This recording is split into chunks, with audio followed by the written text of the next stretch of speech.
This is Aminata. This is entry 16. Um, Wanted to share something with you. Um, you know, one of the interesting things that you can see happening with this COVID is that these animals, some of these wild animals, are starting to infiltrate the streets.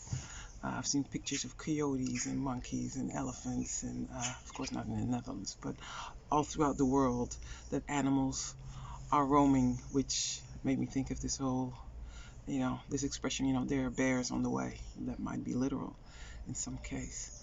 Um, Recently had a interesting experience with what we shall call a troll, right? That's what it's called now. So not only are there bears on the way, there also might be trolls lurking around. So it's really interesting, this whole phenomenon of somebody who doesn't like what you have to say going out of their way uh, to inform you of that. Because you could have just said, not for me, and move on. That's not what they do.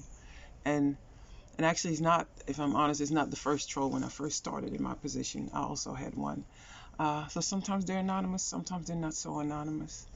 And it's interesting because we are programmed to take that to heart. In anthropology, I've learned that if we go back thousands and thousands of years ago, the survival of the group was important.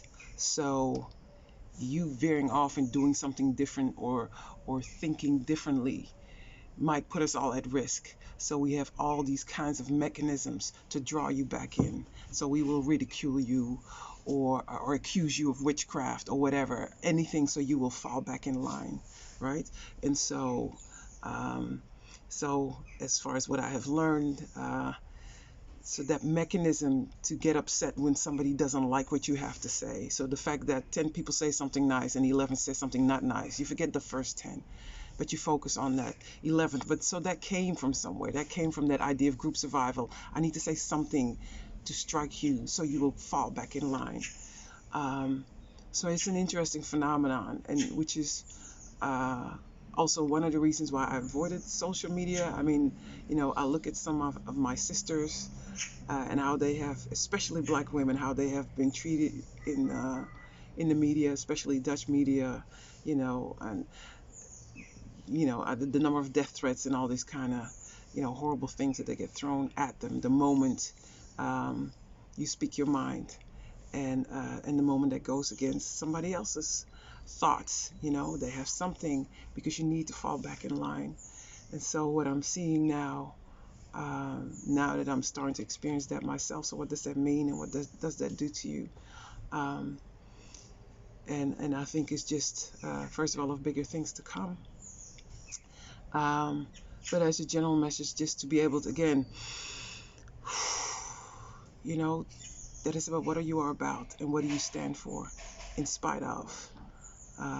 You know, we're supposedly in democracy, most of us in democratic societies where you're free to speak your mind, but we don't like it if your mind varies differently than ours. So what do you stand for, ultimately, in spite of? Who do you know that you are, and do you stay true to that? So that's one. And the other thing is to shake it off, you know, um, and to understand that people are where they are. They're having their journeys. They feel their need to do this for whatever reason. Um, but their journey does not necessarily need to impact your journey.